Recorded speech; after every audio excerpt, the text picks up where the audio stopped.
Fala, galera, agora vamos mudar de assunto, hein? Agora vamos para um outro tema aí, vocês já viram aí na chamada, né? Porque está escrito aí os temas aí que vocês estão vendo. Vou falar agora sobre, assunto fundamental, galera, direitos humanos. Direitos humanos é um assunto muito importante para concurso, não tenha dúvida nenhuma, porque direitos humanos hoje, galera, deixa eu primeiro falar da coisa teórica, depois falar de algumas nuances da questão dos direitos humanos.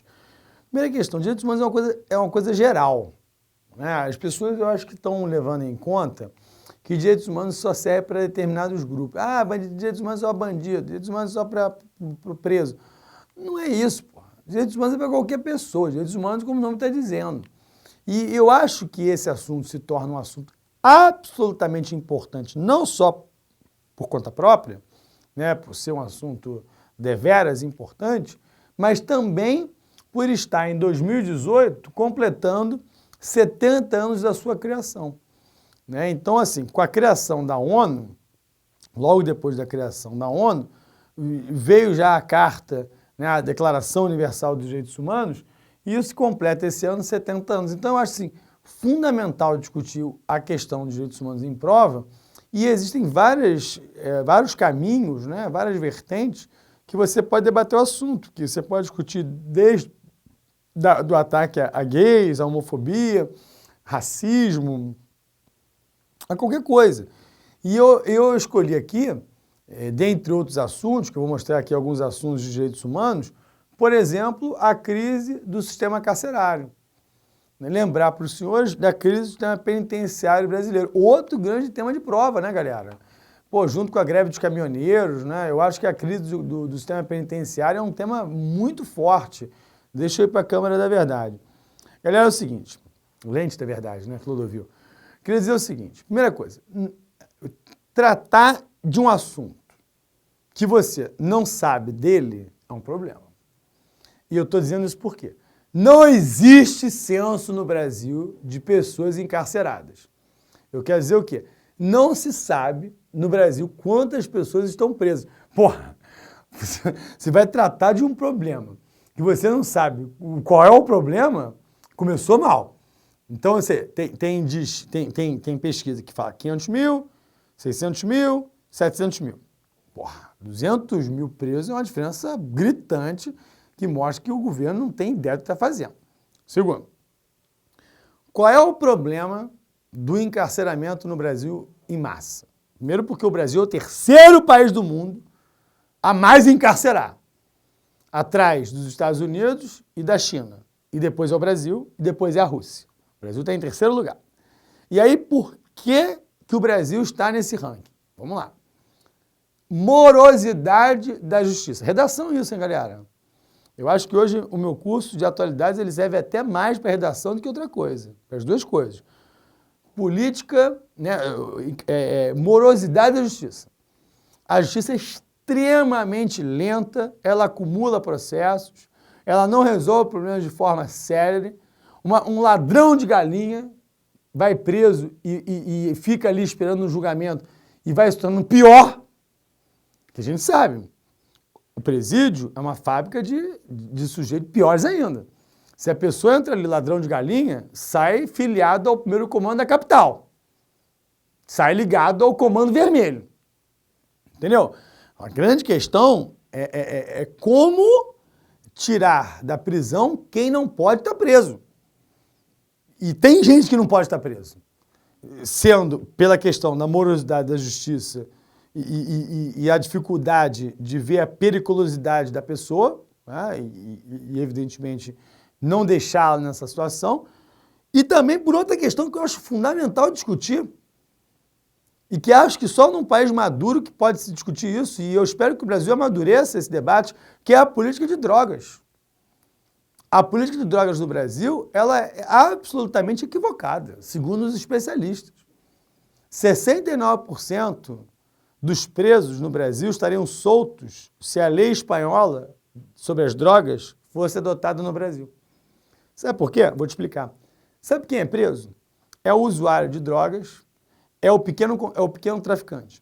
O que é um pequeno traficante? O pequeno traficante é também usuário. É o contrário, né?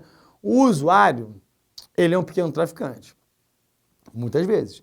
Porque o usuário, quando ele vai na boca de fumo, ele compra para ele, compra para quem? Para o amigo, para a namorada, para o primo, né? E muitas vezes ele, né, coloca um valor acima, né? Foi lá buscar, não sei o quê, traficante. Aí um cara desse é preso, é levado para o cárcere, e aí vira pior. Então, assim, não é querer defender a droga. Eu sou contra a droga, assim. Se for para optar, evidentemente que as pessoas não devem se drogar. Mas não acho, aí é uma postura, editorial Orlando, agora vamos lá, opinião minha. Não acredito que essa política de drogas do Brasil, ela tenha qualquer tipo de sucesso. Porque um exemplo disso, qual é? Primeiro, a droga é legalizada. Ela pode não ser legalizada formalmente, mas aonde você vai, se encontra. Maconha, cocaína, droga sintética, o que for.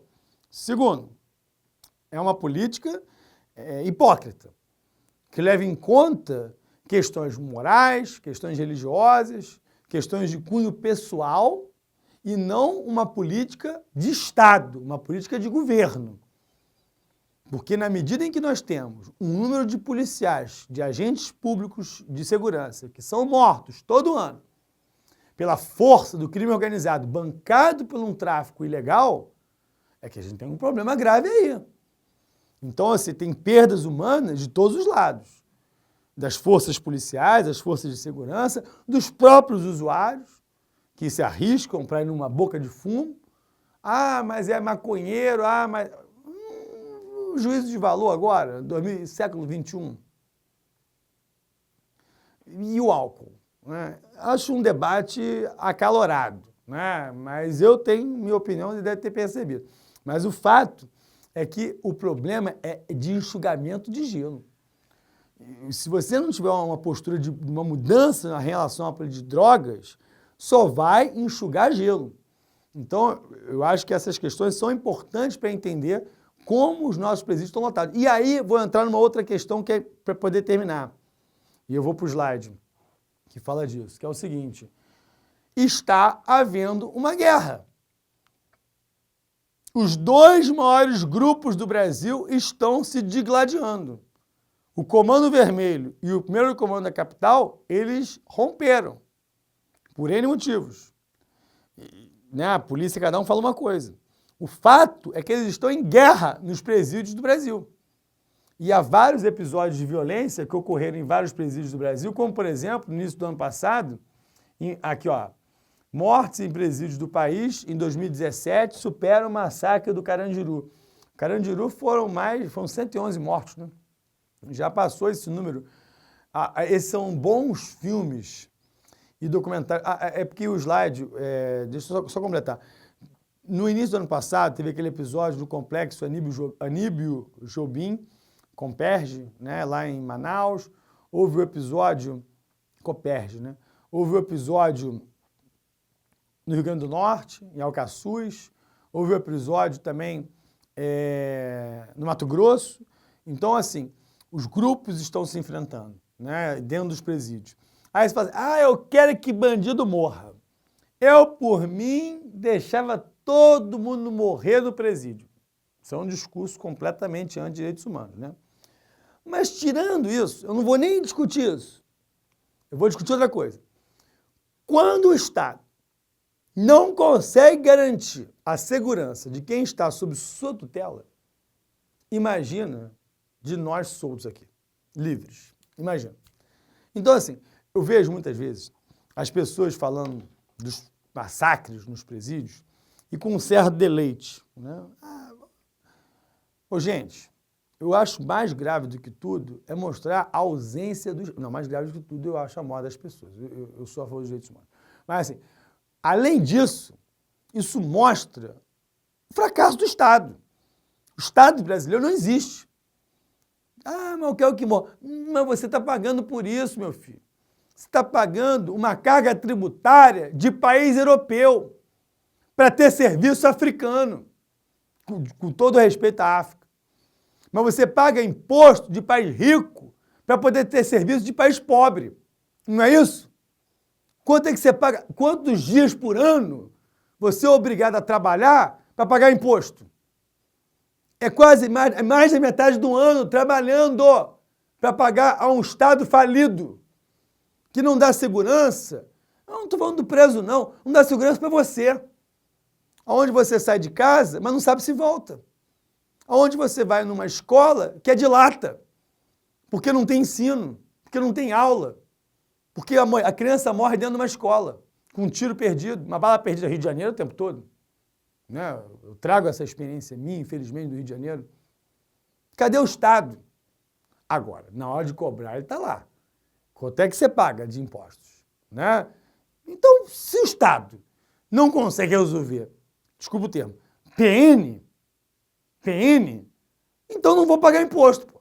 Isso acaba gerando uma natural revolta do cidadão de bem. Né? Cidadão de bem é um termo ruim. Mas o cidadão, né? Enfim.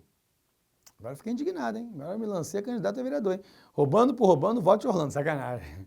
Ó, gente, só uma correção rápida feita pelo Fabiano. Fiquei com uma vergonha.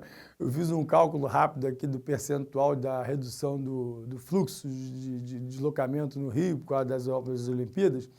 E eu falei que fazia em 1 hora e passei para 40% e diminuí o percentual para 20%. Mas é 40%, não é isso? 33,366. É um dízimo periódico. 33,33. O Fabiano me corrigiu aqui no intervalo com toda a razão. Gente, sou professor de história, tá? Até tatuei aqui no braço. Se eu soubesse matemática, eu colocava matemática aqui desse lado. Eu sou ruim mesmo, desculpa, hein? Vamos voltar lá. Documentário muito bom, hein? Juízo, que é sobre o tratamento dos menores de idade, né? Eu ia dizer criança, mas é um tanto exagerado, né? Mas das adolescentes, de como é que eles são tratados. Né? Existe hoje uma ECA, né? Que é o Estatuto da Criança e do Adolescente, e que é aquele que pune o menor infrator.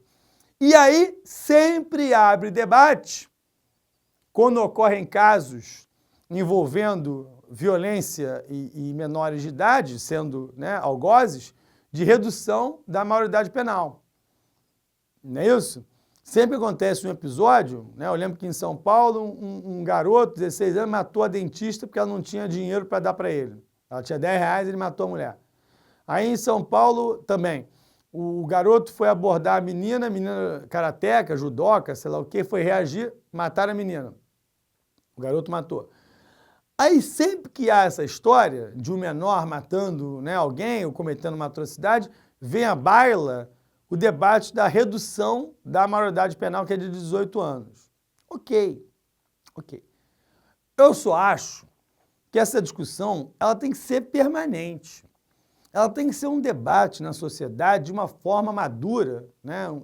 E mais do que isso, um debate distante de fatos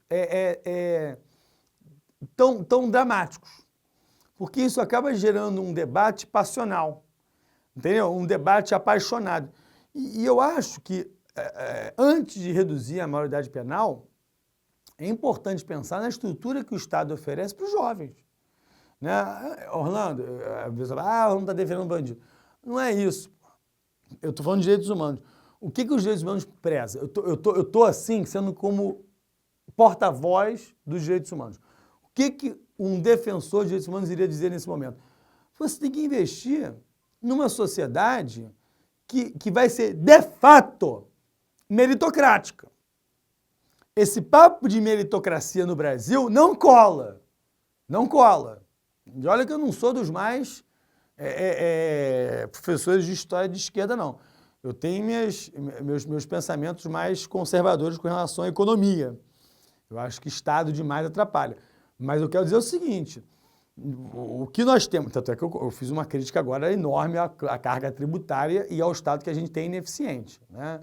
Mas o problema dos direitos humanos é que as pessoas muitas vezes esquecem que ela também serve a elas próprias, né? Então, só voltar aqui, para não me perder, o juízo, muito bom, justiça, já é sobre presos adultos, né? E esse aqui é sensacional, sem pena. Sem pena é o seguinte, olha a quantidade de processos, né, que estão sendo julgados, né, que vão ser julgados. Então é a tal da morosidade da justiça. Né? Olha, sensacional, Carcereiros, hein? Série da Globo, inspirado no livro do Drauzio Varela, com o Rodrigo Lombardi, né, estrela da Globo, astro da Globo, Rodrigo Lombardi, e mostrando lá a vida, o dia a dia dos agentes penitenciários brasileiros, né? Então, muito bom. Minha ex-mulher era agente penitenciária, né? Eu convivi durante 9 anos com essa vida não de presídio, porque eu nunca fui a um presídio, né? Eu nunca fui a um presídio nem para visitar, nem preso, graças a Deus. Mas de ver o dia a dia horroroso, né, do agente penitenciário. Deus me livre, guarda. Olha só, não é para mim. Agora, ainda sobre direitos humanos, eu acho que vou ter que dividir esse assunto também em 2 blocos, o Fabiano vai me avisar. A questão é que a Dilma, mudei de assunto, saí da crise do sistema penitenciário, né? Vou entrar no outro tema. A presidente Dilma criou a Comissão Nacional da Verdade. O que foi isso? A Comissão Nacional da Verdade foi uma comissão criada em 2012, que funcionou até 2014, com o propósito de investigar os crimes cometidos no passado, no Brasil, por agentes do Estado. E aí o período histórico, o corte histórico que eles fizeram, foi de 46 até 88. É uma data esticada demais, porque é óbvio que quando a Comissão Nacional da Verdade foi criada, não era para investigar 46 a 88, era para investigar 64 a 85, que é o período do quê? Da ditadura militar. Por que colocaram um período maior? Não houve uma afirmação peremptória oficial, mas cá para nós. É para evitar um confronto, um desgaste direto com quem? Com os militares que jamais engoliram uma Comissão Nacional da Verdade. Tanto é que até hoje as Forças Armadas jamais se posicionaram criticamente com relação à ditadura. Eu dou aula para militares, né? Eu dou aula para todo mundo, né? Aí eu dou aula para militar, eu dou aula para a galera que fazia sargento, esse negócio de curso militar. Aí você pega o que cai na prova dele, eu tenho que dar. Qual é a minha função, gente? É dar o gabarito para a pessoa, né? É dar a resposta para a pessoa passar no concurso que ela tanto sonha. Só que muitas vezes contraria o que eu penso. Mas eu não estou nem aí, eu me vendo. Eu estou a serviço seu, né? Então, muitas vezes, numa apostila de colégio militar, né, de concurso militar, a ditadura é totalmente suavizada, né? É totalmente relativizada, né? De certa maneira, é bem diferente de uma cobrança de concurso público. É bem diferente de um concurso como o Enem, onde a prova ela é muito mais ácida, muito mais crítica em relação à ditadura. Eu estou falando para o concurso público também. Agora, num concurso militar, é diferente, né? A comissão, ela chegou ao total de 434 pessoas mortas e desaparecidas. Ela não investigou pessoas de esquerda, militantes de esquerda, que lutaram contra a ditadura. Isso irritou os militares. Os militares entenderam que uma comissão de verdade, para ser de verdade, deveria ser investigativa dos dois lados, né? Aí deixa eu fazer um asterisco, posso? Eu entendo um pouco os militares pelo seguinte, entendo o que eu vou dizer, pelo amor de Deus, não vai me chamar de reacionário, conservador, a favor da ditadura, longe disso. Vou dar um caso. Era muito comum os grupos de esquerda assaltarem bancos para poder pegar o dinheiro, poder fazer a luta dele pelo povo e tal. Ok. Só que teve gente ali, de banco, que morreu. Entendeu? O cara que trabalha no caixa, como é que é? Carro forte. Os caras atacaram o carro forte, matou o cara. Aí, o sujeito que matou recebeu indenização porque ele era contra a ditadura, militante contra a ditadura, recebe aposentadoria, a família, se ele morreu, a família recebe aposentadoria. E o cara do caixa forte? Entende o que eu quero dizer? Eu não estou nem discutindo a morte de militares, não. Até poderia. Mas não estou nem discutindo isso, não. Eu estou discutindo gente inocente, que no meio dessa guerra da ditadura morreu e que, no final das contas, a história só vai valorizar esses que lutaram contra a ditadura. Mas os inocentes que morreram ali no meio do caminho, não ignora. Teve militar que morreu sem querer, confundido. Não tinha nada a ver com a ditadura. Militar estrangeiro. Veio ao Brasil, estava lá no Rio de Janeiro, na praia, no Bondinho, na Praia da Urca, foi morto por engano. Então, assim, tem casos e casos. Por isso que eu consigo entender um pouco da crítica dos militares em relação a isso. Mas eu, no geral, sou a favor da comissão, né? Deixar bem claro. Até porque a comissão ela não foi feita para punir os militares que cometeram atrocidades na ditadura. Por quê? Porque existe uma lei chamada Lei de Anistia, de 79, que não permite julgamentos. Não tem como abrir um processo. Não tem como. É passado. Entendeu? A Lei de Anistia está valendo. Ela foi confirmada em 2010, no Supremo Tribunal Federal. Ela está valendo. Por que a comissão, então, existe? Para evitar que, no futuro, coisas do mesmo gênero aconteçam. Para que o Brasil saiba o que é uma ditadura. Agora eu vou ser provocativo. E também saiba o que é golpe. Porque eu acho que as pessoas falam golpe com uma facilidade muito grande.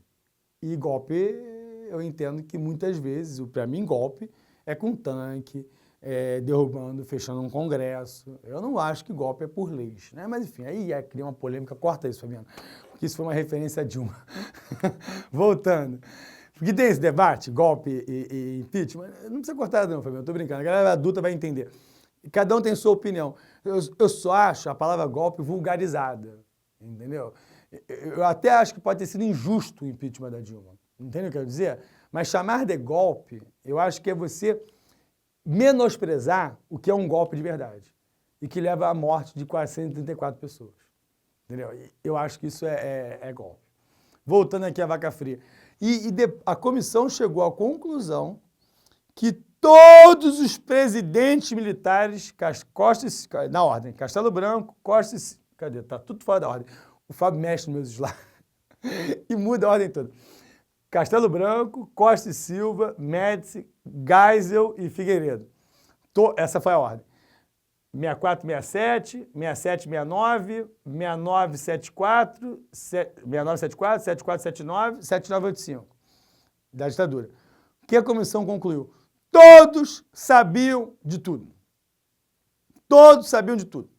Ou seja, coordenaram a tortura, a repressão.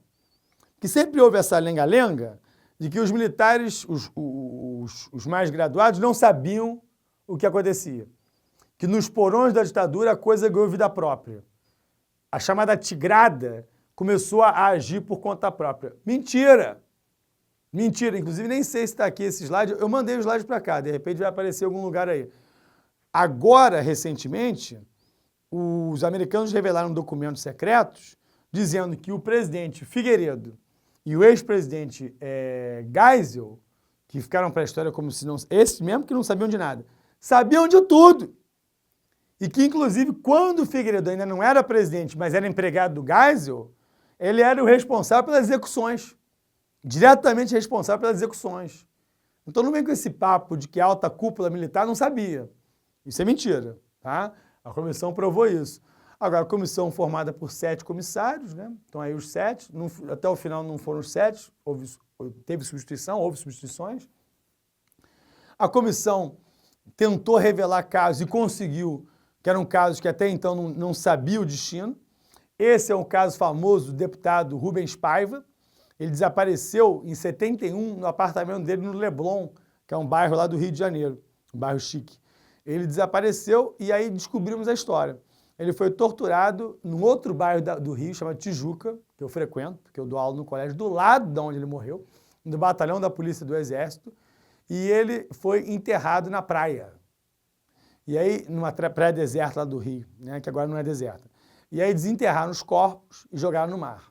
Mas descobrimos agora, que nunca soubemos. Aí quando o cara que fez isso foi na comissão, contou detalhes. Coincidência ou não, o cara morreu. Num assalto no sítio dele lá no Rio, um assaltante matou ele. História estranha, né? O cara vai na comissão militar, esse delegado civil, vai na comissão, conta os podres da ditadura, conta que matou, contou com requinte de crueldade. Contou que até hoje matava. Ele falou... Matava ladrãozinho. Ah, gosto de matar ladrãozinho. Falou na comissão. Aí um mês depois mataram ele, né, num assalto. Agora, eu desconfio disso, né? Eu, Fabiano, o mundo inteiro desconfio disso aí, né? Porra. Esse aqui é o Herzog, Vladimir Herzog. Isso aqui é a história mais absurda. Olha os pés dele no chão e o bilhete suicida, dizendo que se matou. Pô, se matar com o pé no chão... A ditadura militar, ela estava numa grosseria já de nem esconder que estava matando, porra.